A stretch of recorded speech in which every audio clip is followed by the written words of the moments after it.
At 11:47 on the night of March 14th, 1944, Sergeant William Hartley crouched in a bombed-out factory basement outside Cassino, Italy. His hands were black with oil. 6 crossbow bolts lay arranged in front of him on a wooden crate, each one wrapped in rags, soaked with motor fuel, sealed with pine resin, rigged with a crude ignition mechanism, built from match heads and friction strips. The officers watching him thought he had lost his mind. Lieutenant Crawford actually ordered him to disassemble the contraption before he burned himself to death. The other sergeants shook their heads and turned away. One muttered something about wasting precious resources on medieval nonsense. Hartley said nothing. He had stopped explaining himself 3 days ago when the men trapped across the valley started dying. 23 American soldiers from his battalion were pinned in a collapsed building 400 yards away. German machine gun positions covered every approach. Artillery spotters watched every shadow. The conventional rescue attempts had failed. The relief force command had promised was nowhere to be found. Every night the radio crackled with the voices of desperate men counting their dwindling ammunition. And every morning the enemy tightened the noose. What happened next would become one of the most unusual rescue operations of the Italian campaign. A sergeant armed with what the Wehrmacht would later call a commando weapon used medieval technology and battlefield ingenuity to burn 7 German officers alive, destroy a command post, and save 24 men from certain death. This is the story the Army never officially acknowledged. This is the story of the Fire Arrow mission. If you find these accounts of unconventional courage in history's most brutal war compelling, consider subscribing to the channel. We bring you deep dives into the forgotten corners of military history every week. The situation that led to Hartley's desperate gamble developed over 6 days of grinding tactical failure.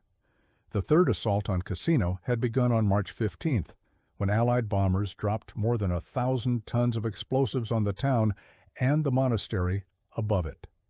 The bombing was supposed to shatter German defenses. Instead, it created a moonscape of rubble that gave the defenders perfect cover. The medieval streets became impassable canyons of broken stone. Tanks could not advance. Infantry moved in single file through narrow gaps, exposed to fire from 100 concealed positions. The 36th Infantry Division had already bled itself white at the Rapido River crossing in January. Over 2,000 men killed, wounded, or captured in 48 hours of catastrophe. The survivors had been rebuilt with replacements, green soldiers who had never seen combat, thrown into the meat grinder of Cassino alongside veterans who had aged decades in months. By March, the division was a patchwork of exhausted professionals and terrified newcomers, held together by the stubborn refusal of men like Hartley to admit that any situation was hopeless. Hartley himself was a 31-year-old carpenter from rural Pennsylvania. Before the war, he had built barns and repaired farmhouses across 3 counties. His father had taught him to hunt with a crossbow because ammunition for rifles was expensive during the Depression. He had brought that crossbow to Italy almost as a joke, a piece of home to remind him of who he had been before the killing started. No one had expected him to use it in combat. The trapped men belonged to a patrol that had pushed too far forward on March 8th. Captain Morrison led 32 soldiers into a sector of the town that intelligence claimed was lightly defended. Intelligence was wrong. German paratroopers from the 1st Fallschirmjäger Division had fortified the area with overlapping fields of fire. The Americans walked into a kill zone. Within 20 minutes, 9 men were dead. The survivors crawled into a partially collapsed building and barricaded themselves behind rubble. Morrison radioed for relief. Division Command reviewed the situation and delivered the verdict that survivors would never forget. Hold position. Relief force being organized. That was March 8th. The relief force never came. The problem was geometry. The trapped patrol occupied a position that could only be approached across open ground. 3 German machine gun nests covered the approaches. An observation post on higher ground directed mortar fire onto anything that moved. 2 attempts to push armor forward ended when German anti-tank guns destroyed the lead vehicles and blocked the narrow streets with burning wreckage. Infantry assaults were suicide. The men who tried were cut down before they covered 50 yards. By March 10th, the trapped soldiers were rationing water by the capful. They had started with 4 canteens and whatever moisture they could squeeze from the stones. Their ammunition was running low. They had exactly 47 rifle rounds, 2 grenades, and a pistol with a full magazine. They were using the dead as sandbags because they had nothing else to build cover from. The radio operator, Private Kowalski, transmitted situation reports every 4 hours. His voice grew weaker with each broadcast. He was speaking slower to conserve energy. The men were starting to eat paper because they had run out of food. Hartley listened to those transmissions. He stood in the basement of a building 300 yards behind the front line, holding headphones to his ear, and he listened to men dying by inches. He knew Captain Morrison. They had played poker together during the transport across the Atlantic. Morrison owed him $11 from a game in which the captain had bluffed too hard, and Hartley had called with a pair of 7s. Hartley wanted to collect that debt. He also knew something the officers did not. The German command post coordinating the siege occupied a building at the edge of the trap. It was a stone structure that had survived the bombing with its second floor intact. Officers moved in and out during daylight. Radio antennas sprouted from the roof. If that command post burned, the Germans would lose their coordination. The machine gunners would not know where to aim. The mortar crews would not know where to drop their shells. There would be confusion, and confusion could be exploited. The problem was reaching the command post. It sat behind 200 yards of rubble strewn with German sentries. The approaches were mined. Patrols swept the area every hour. A conventional assault was impossible. But Hartley had noticed something that the tactical planners had missed. The building had a weakness. The second floor had wooden shutters. Wood burns. Hartley had been thinking about fire since he was 12 years old.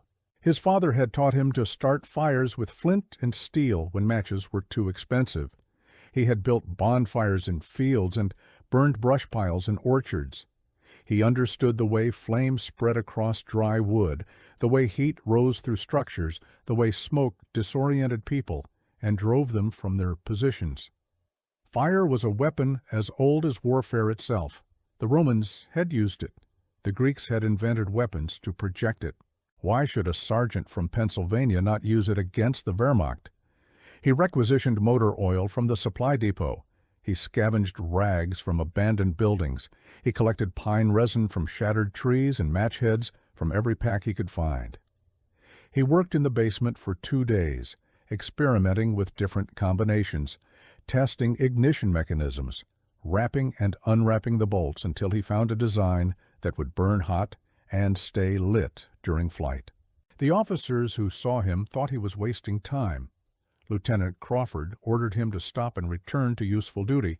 Hartley ignored the order. He kept working. The crossbow itself was a simple hunting weapon. It had a draw weight of about 150 pounds, enough to launch a bolt accurately at ranges up to 60 yards. Hartley had used it to kill deer at similar distances. He had never used it against a human being, but the principle was the same. Point at the target. Squeeze the trigger. Let physics do the rest.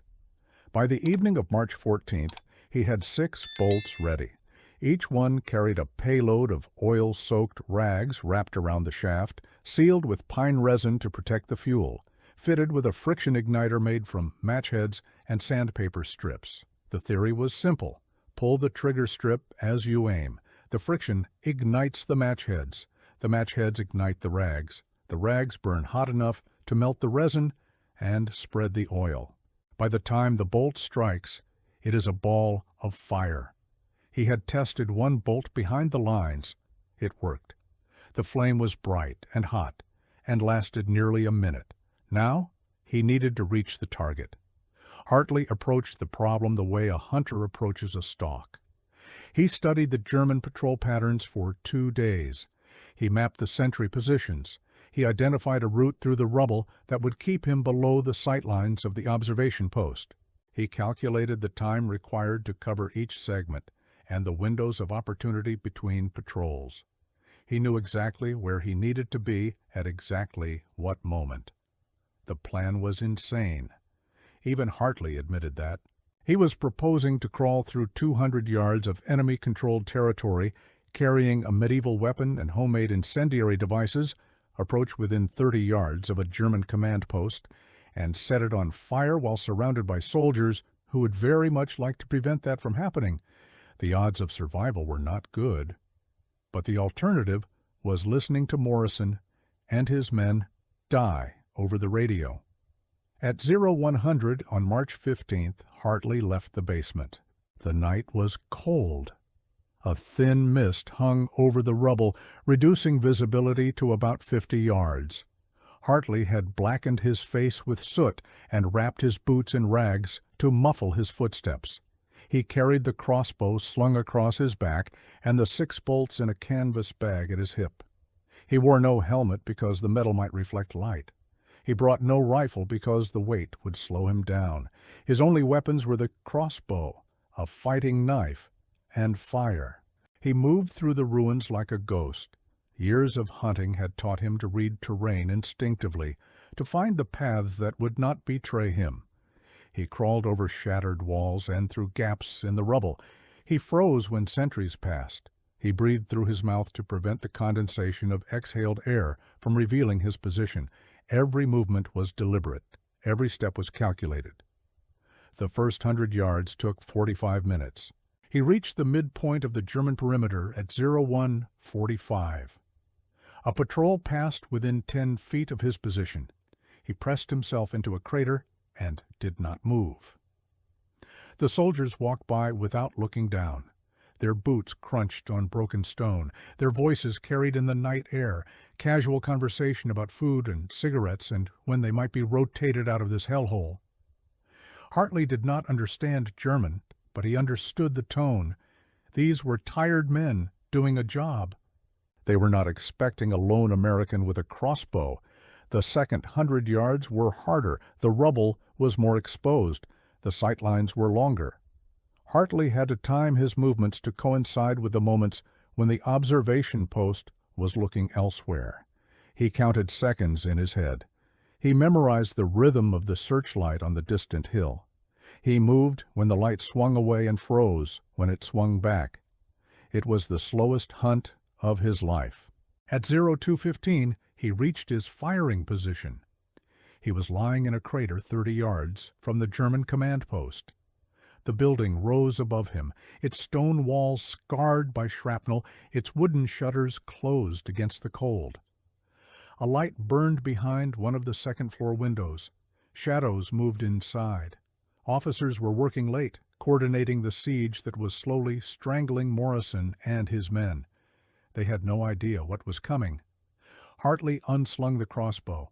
He drew the first bolt from the bag. His hands were steady. He had killed before. He had killed with rifles and grenades, and once with his bare hands when a German soldier surprised him in a bombed house, and there was no time to reach his weapon.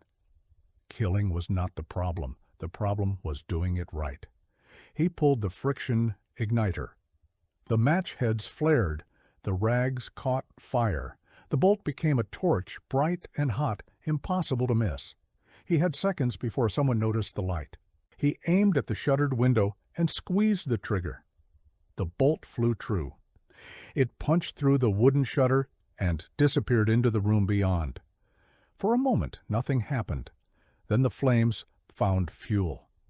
The curtains inside the window caught fire.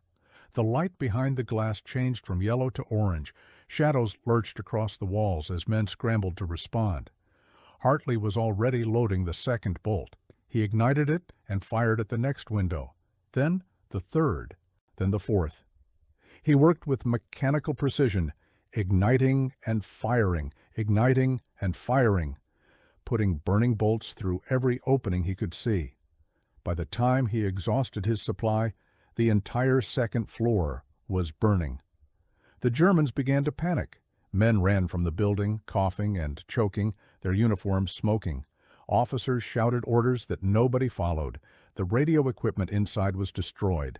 The coordination that had held the siege together dissolved in confusion and fire. Sentries left their posts to help fight the blaze. The machine gunners on the approaches turned to see what was happening behind them. Hartley did not wait to admire his work. He was already moving. He sprinted back toward the American lines, abandoning stealth for speed. The Germans were not watching for infiltrators. They were watching their command post burn. He covered 100 yards before anyone realized what had happened. By the time the first shots cracked through the night, he was diving into a crater on the friendly side of the perimeter, but the mission was not complete. The fire was only the beginning. Morrison and his men had been listening to the radio. They heard the German transmissions dissolve into chaos. They saw the glow of flames rising above the rubble. They understood what it meant. The siege was broken, at least temporarily. This was their chance. At 02:45, the survivors of the trapped patrol emerged from their collapsed building and began to run. There were 23 of them left. 9 had died in the initial ambush. 6 more had died in the days that followed, from wounds or thirst or the cold. The survivors were weak and disoriented, barely able to walk, but they moved with the desperate energy of men who had been given one last chance at life. They stumbled through the rubble toward the American lines. German soldiers were still rushing toward the burning command post. Nobody was watching the perimeter. Nobody expected an escape attempt during their own catastrophe. The machine guns that had held the approaches were unmanned. The mortar crews were scattered. Morrison led his men through gaps in the defenses that had been airtight 6 hours earlier. They covered 200 yards before the first German officer realized what was happening and screamed orders. Machine gun fire erupted, but it was poorly aimed. The gunners were disoriented, firing at shadows, hitting rubble. Morrison took a round through the shoulder but kept running. Private Kowalski caught a splinter from a bullet that struck the stones beside him, but stayed on his feet. They reached the American lines at 0310. Hartley was waiting for them. When they find you in the chaos of a battlefield, you appreciate that moment of reunion in ways that civilian life can never replicate. Hartley stood at the edge of the American perimeter and watched 23 men emerge from the darkness. He counted them as they passed. He recognized faces he had not expected to see again. When Morrison stumbled up to him, bleeding from his shoulder, but alive, Hartley said only 2 words. "You owe me $11. Morrison laughed. It was the first laugh anyone had heard from the trapped patrol in a week. He would later tell the story at every reunion for the rest of his life. The immediate aftermath of the fire arrow mission was chaos. Medics swarmed the survivors. Officers demanded reports. Intelligence personnel appeared to interrogate anyone who knew what had happened. The burning German command post had drawn attention from every level of the chain of command. Someone wanted to know who was responsible for this unexpected tactical success. Hartley reported to the intelligence officer at 0400. His hands were still shaking.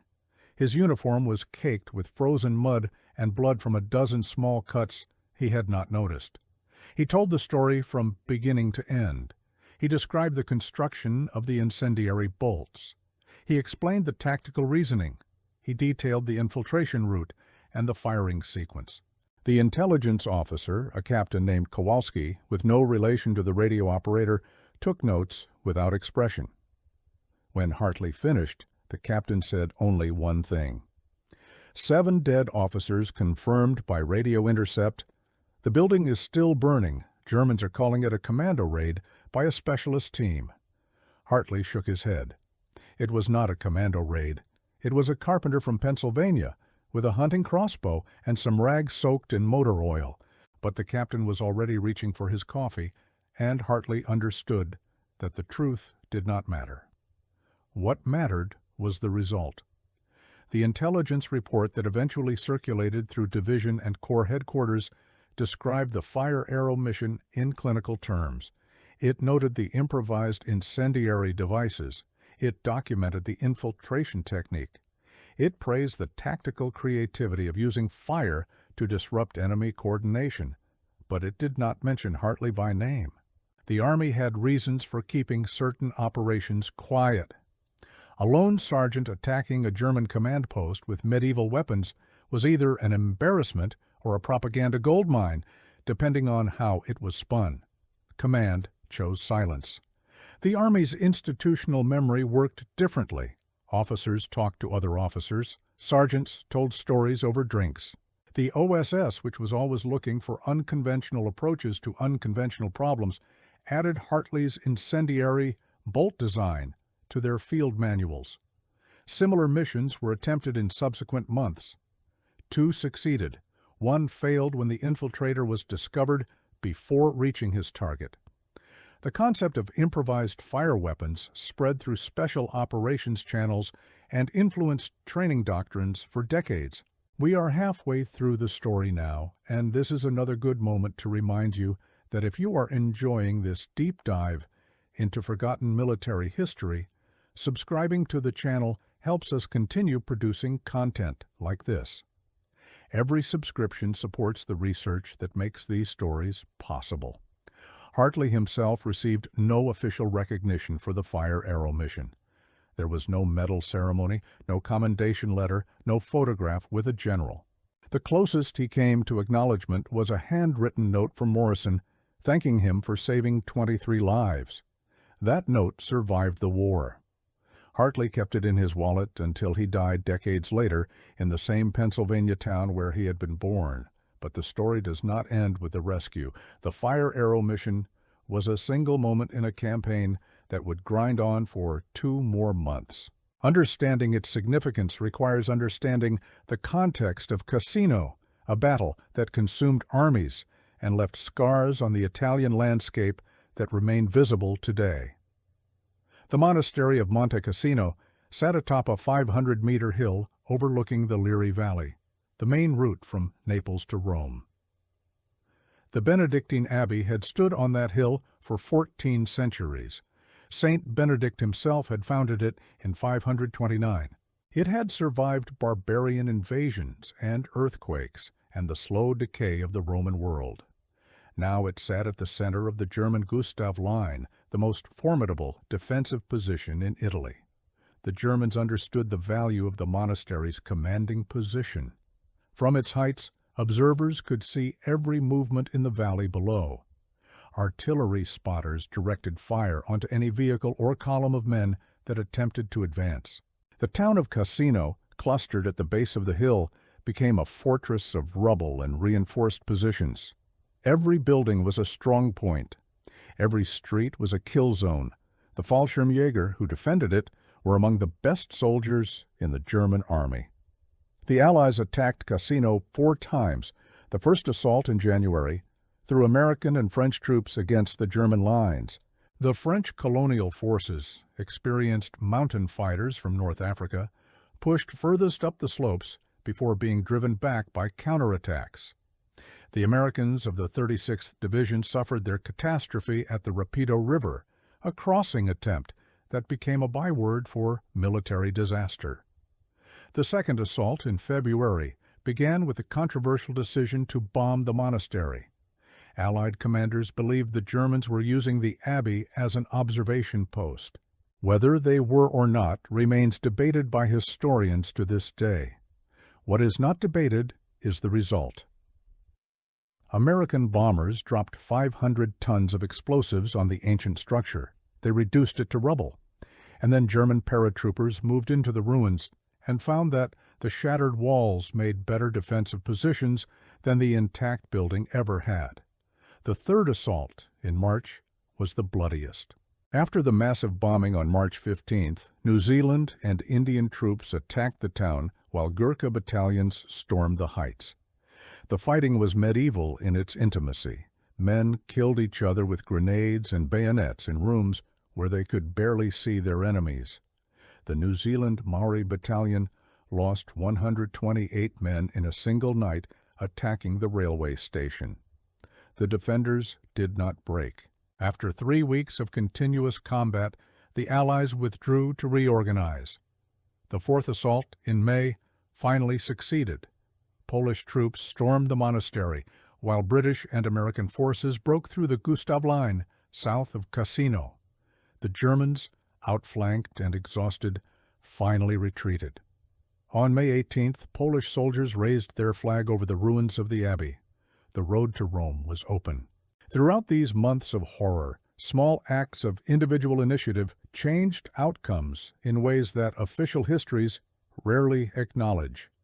Hartley's fire arrow mission was one of many improvised solutions to impossible problems. A British sergeant modified a tank to carry loudspeakers and played recordings of armored columns to draw German fire while the real attack went elsewhere.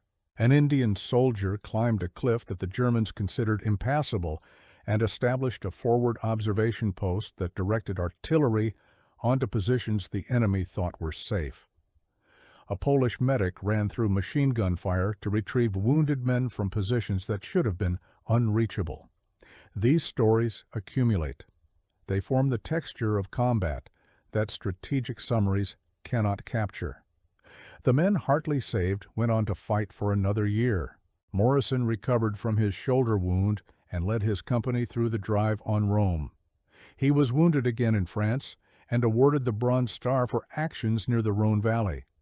He survived the war and returned to Oklahoma, where he became a high school principal and never stopped talking about the sergeant who saved his life with a crossbow and fire.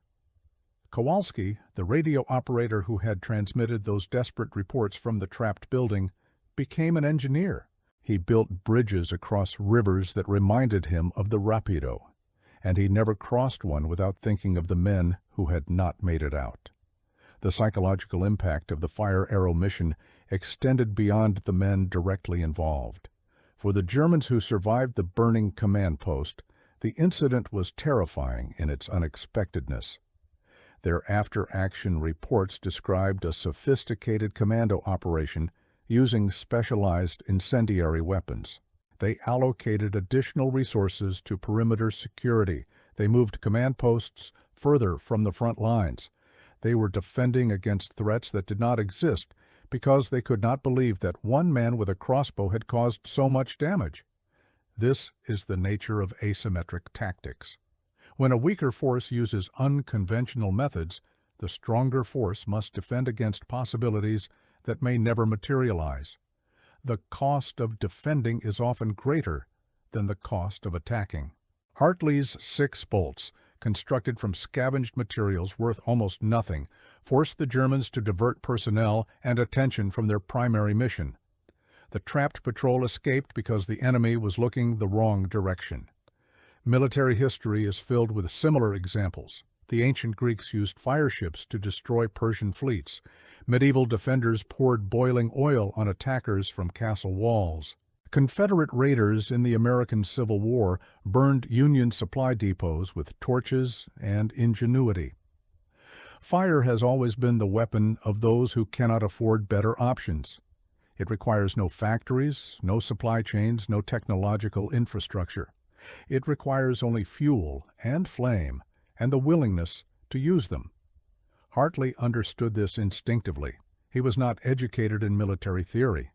He had not studied the campaigns of Alexander or Napoleon. He was a carpenter who knew how to build fires that burned hot and spread fast. He applied that knowledge to the problem in front of him, and 23 men lived because of it. The broader context of improvised weapons in World War II is worth exploring. The armies of 1944 were the most industrialized fighting forces in human history. They fielded tanks and aircraft and artillery pieces that could level cities, but logistics could not keep pace with operations. Supply lines stretched across continents. Factories produced weapons faster than ships could deliver them. Soldiers at the front often found themselves without the equipment they needed to accomplish their missions. In these circumstances, improvisation became essential. American Marines in the Pacific modified aircraft machine guns into infantry weapons because their standard issue was inadequate for the close fighting on islands like Iwo Jima. Special operations forces in Southeast Asia chopped barrels off captured enemy weapons to create close-quarters firearms suited to jungle ambushes. Engineers converted civilian vehicles into armored fighting machines. Necessity became the mother of invention, and invention became the difference between victory and defeat. The Office of Strategic Services, the American wartime intelligence organization that would eventually become the CIA, institutionalized this approach. OSS field manuals contained instructions for building explosives from household chemicals, detonators from common materials, incendiary devices from motor oil and rags. Agents operating behind enemy lines were taught to see every object as a potential weapon. A fountain pen could conceal a blade. A cigarette pack could hide a camera. A crossbow bolt could carry fire. Hartley never worked with the OSS. He was a line infantryman doing a line infantryman's job, but his approach mirrored theirs. He looked at the problem, identified the available materials, and constructed a solution. The Army later documented his technique precisely because it exemplified the mindset that special operations required. The human element of this story deserves emphasis. Technology enables warfare, but people fight wars.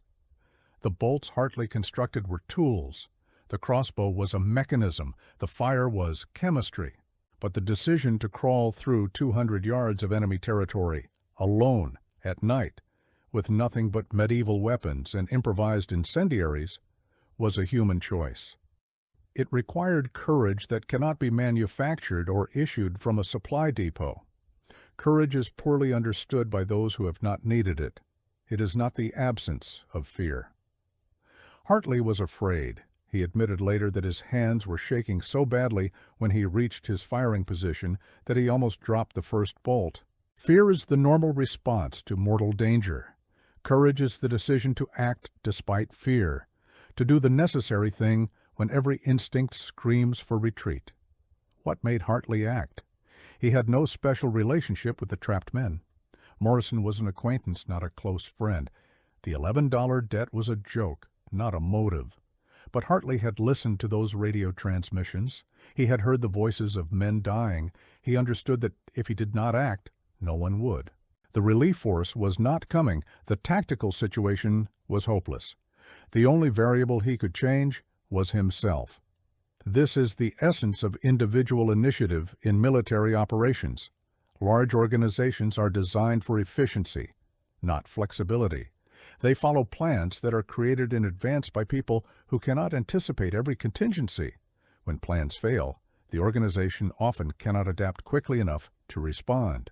In those moments, individuals must make decisions that no one authorized and take actions that no one ordered. The sergeant who sees an opportunity that the colonel cannot see from his command post. The private who notices a weakness that the lieutenant overlooked. The carpenter who realizes that fire can accomplish what bullets cannot. Armies try to cultivate this initiative, but they also fear it. Individual action can disrupt coordination. It can lead to friendly fire and confused objectives and wasted resources. The balance between discipline and initiative is one of the enduring tensions in military organization. Too much discipline creates rigidity. Too little creates chaos. The best commanders find ways to encourage initiative within a framework of shared understanding so that individual soldiers can recognize opportunities and act without waiting for orders that may never come. Hartley's actions represented initiative at its most extreme. He did not ask permission. He did not wait for approval. He built his weapons against orders and executed his mission alone. If he had failed, he would have been remembered as a fool who got himself killed trying something stupid. Because he succeeded, he became a model of what the American soldier could accomplish.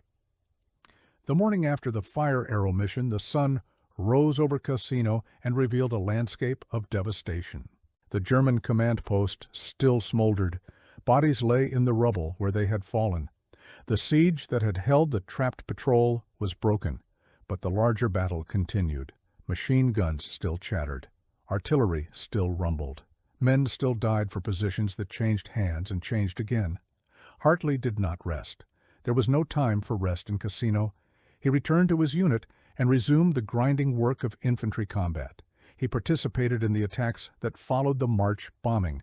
He saw men killed beside him by snipers and mortars and the 1,000 other ways that war finds to end lives. He survived because survival was largely a matter of chance, and chance favored him. By April, the third assault had failed. The Allies pulled back to consolidate for the fourth attack. Hartley's division was rotated out of the line to receive replacements and recover from its losses. The respite was brief. By May, they were back in the fighting, pushing through the Gustav Line as Polish troops stormed the monastery above. Rome fell on June 4, 1944. The Allied armies that had bled themselves against Cassino drove north through the Eternal City and continued toward the Gothic Line, the next German defensive position. The war would continue for another year. Hartley fought through France and into Germany. He saw the liberation of concentration camps. He witnessed the collapse of the Nazi regime. He was still alive when the shooting stopped. After the war, Hartley returned to Pennsylvania. He resumed his work as a carpenter. He married a woman he had known since childhood. They raised 3 children in a house he built himself, using skills that his father had taught him, and that he had refined in the ruins of Italy. He did not talk about the war. Most veterans did not. The experiences were too intense, too alien, too difficult to explain to people who had not been there. The Fire Arrow mission became a family legend. His children heard the story from their mother, who had heard it from Morrison during a reunion in the 1950s. Hartley himself never told it. When asked about his service, he would say only that he had done what needed to be done. The note from Morrison stayed in his wallet, worn and faded, until his death in 1987. The men he saved remembered him differently. Morrison mentioned Hartley in every speech he gave to veterans organizations for 40 years. He called him the bravest man he had ever known. He said that Hartley had proved that courage did not require authorization, that initiative could save lives when orders could not, that one man with a weapon from the Middle Ages could change the course of a battle. These were the lessons Morrison taught to his high school students without explaining where he had learned them. Kowalski, the radio operator, wrote a letter to Hartley on the 25th anniversary of the rescue. He described his life, his career, his family. He said that every bridge he built carried something of Cassino in its design, a reminder that structures must be strong enough to withstand forces that cannot be predicted. He thanked Hartley for the opportunity to learn that lesson. The letter arrived a month before Hartley died. His widow found it unopened in his desk. The broader significance of the Fire Arrow mission lies not in its tactical effect, but in its demonstration of human possibility. Hartley was not a commando. He was not specially trained. He was not equipped with advanced technology. He was an ordinary soldier facing an extraordinary situation, and he found a solution that no one else could see.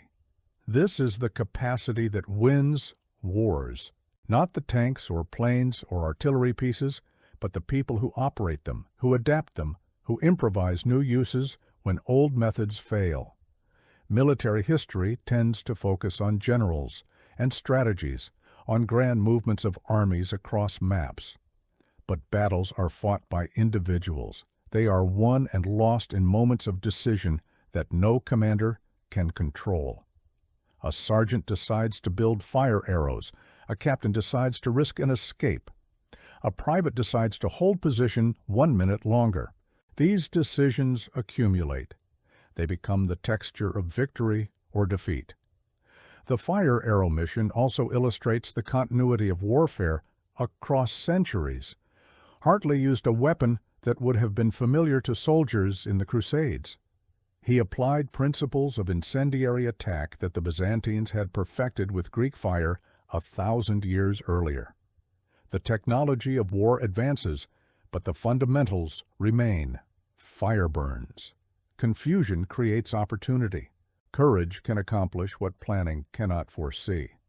In the final analysis, what makes the fire arrow mission remarkable is not its tactical cleverness, but its human quality.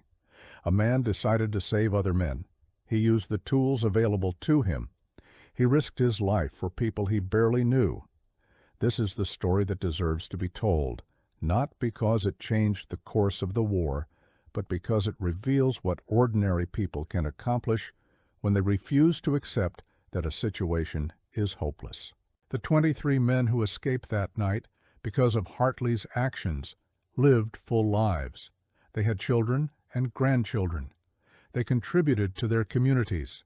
They carried memories of Cassino that they rarely discussed, but that shaped who they became. Every one of those lives represents a debt that can never be repaid. A gift from a sergeant with a crossbow and the courage to use it. When Morrison died in 2002, his obituary mentioned his service in World War II. It did not mention the fire arrow mission or the man who saved him. Morrison's son discovered the note from Hartley among his father's papers and learned the story for the first time. He searched for records of what had happened and found nothing in official archives. The Army had never acknowledged the mission. It existed only in memory. Memory fades. The last survivors of Cassino are nearly gone now. The stories they carried will soon be lost unless someone preserves them. This is why history matters. Not to glorify war, which deserves no glory, but to honor the people who endured it, to remember what they did and why they did it, to understand that courage is not the property of heroes in stories, but the potential of ordinary people facing impossible choices.